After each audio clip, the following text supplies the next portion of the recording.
outro exemplar da raça Ragdoll, outro macho, também é jovem, ele tem 1 ano e meio apenas. Nossa. Também tem ainda a desenvolver, mas ele já apresenta esse corpo magnífico, muito sólido, muito bem construído, long and substantial, é assim que pede o estándar.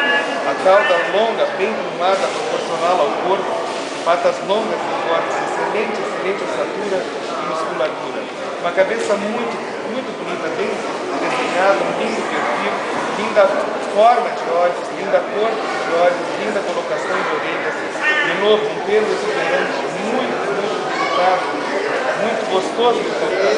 Um temperamento também fantástico, se mostrou muito bem. Ele um gato brincalhão, um gato esperto, um gato ativo.